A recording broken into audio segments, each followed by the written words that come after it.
In this video, we discuss why 401k loans are usually a bad idea. Coming up next on Holy Schmidt. Holy Schmidt!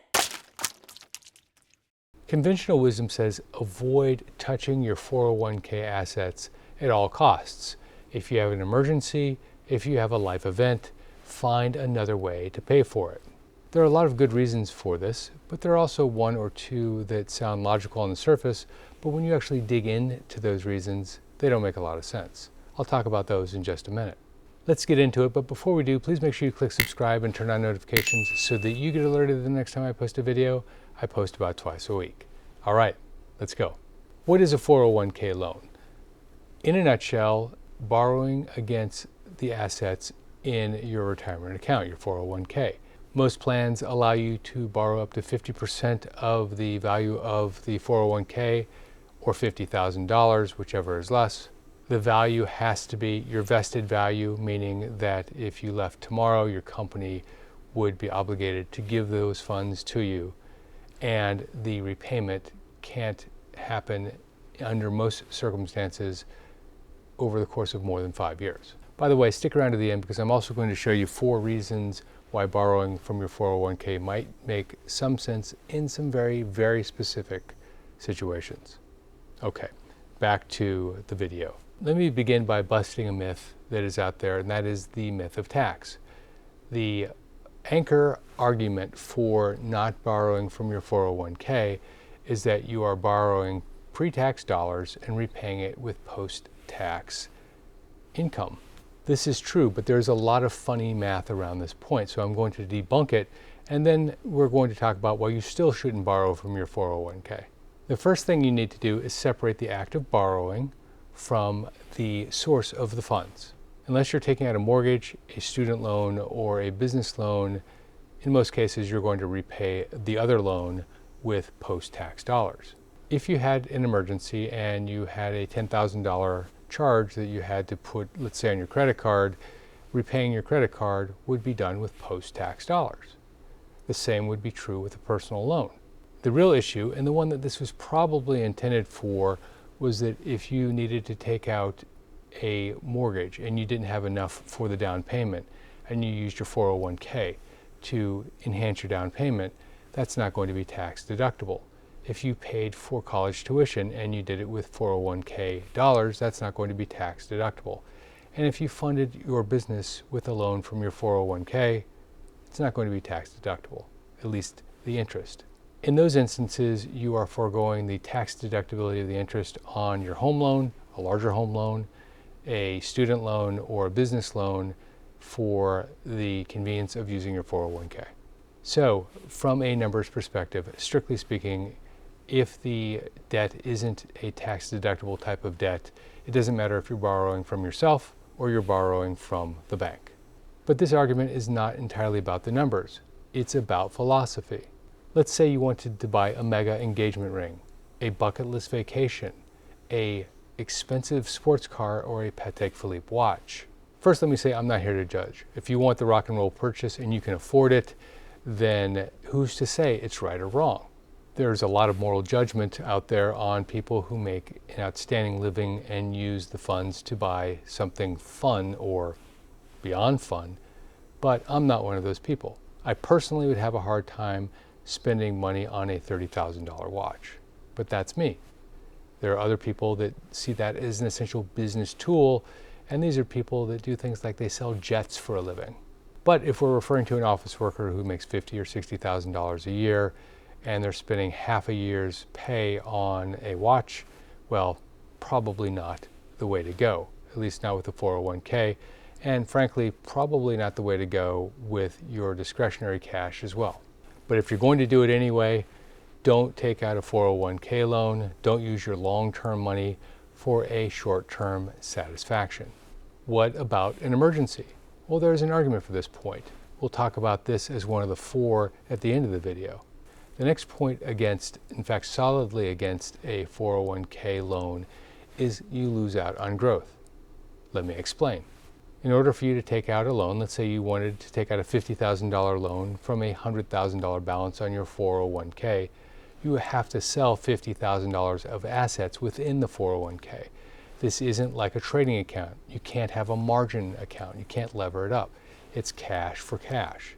The argument you often hear is, yes, but I'm paying myself interest and therefore I am getting a return on my investment. You are, but it depends on the type of investment you have and when you sell the investment. For example, if you are in May of 2022 and the market has just declined 12, 15, 20%, and then you sell and crystallize the loss, well, you actually have a much bigger impact than a 3 or 4% improvement on your positions because of the interest you're paying yourself. So if you sell at the bottom of the market and the market moves up, your investments, at least that portion of your investments, will not move up. And this point is particularly problematic if you have the loan outstanding for the 5-year period, because a lot can happen in 5 years. The next point is you lose your job. If you lose your job, you have the greater of 60 days or the due date of your next tax return to repay that amount. If you don't do it, then it becomes a distribution, and if you're under 59 and a half, all sorts of bad things happen. There are ways around this which involve permanent retirement, but for the sake of discussion here, let's assume that that's not what you were talking about, and that's not why you took out a 401k loan, only to repay it after you lose your job. Which brings us to the big point, in my personal opinion. A 401k is your firewall. It is what protects you when you can't protect yourself financially anymore. When you can't work anymore, you have built this nest egg to keep you safe. If you've put some risk into that nest egg outside of traditional market risk, which you already have to assume, if you put additional risk into that nest egg and it goes the wrong way, well, your firewall is deteriorating pretty quickly.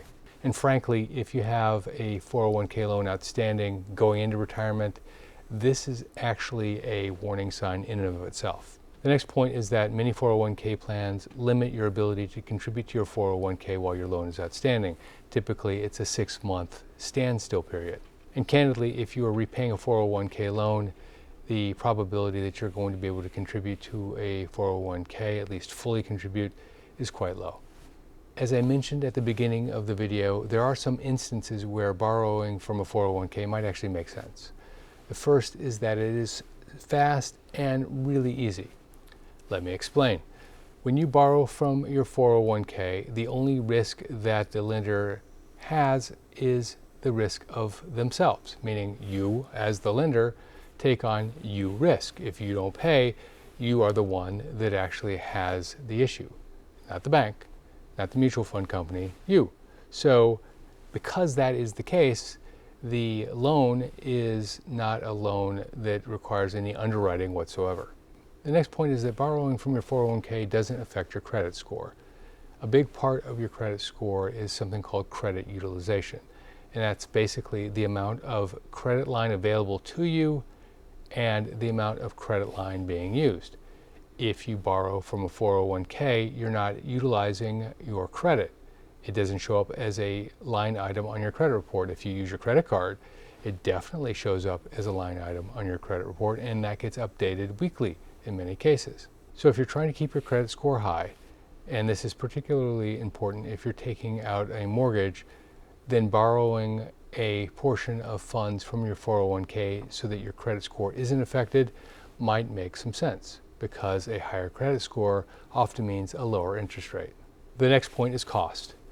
If you pay yourself 3 or 4 or 5% even, and the alternative is a personal loan, a credit card loan, or something even worse, a payday loan, then you have a low cost way to deal with the issue that you need to deal with, and at the same time, the interest you're paying actually is coming back to you. So effectively, it is costless in terms of an interest cost, but more importantly, you're not paying someone else a much bigger number. The next and final point here is that withdrawing funds from your 401k is often a taxable event, but borrowing from your 401k is not. Let me explain. When you take money out of your 401k, it's not going back in. And at the point that you take that money out, if it's a traditional 401k, that's viewed as taxable income. But if you're going to replace that income through the repayment of a loan, it's not considered a tax event. Certainly a lot to think about. If you like this video and you want to see more of me, please make sure you click subscribe and turn on notifications so that you get alerted the next time I post a video. I post about twice a week. Also, check out this video on whether 2022 is a bad year to retire or not. This is Jeff Schmidt.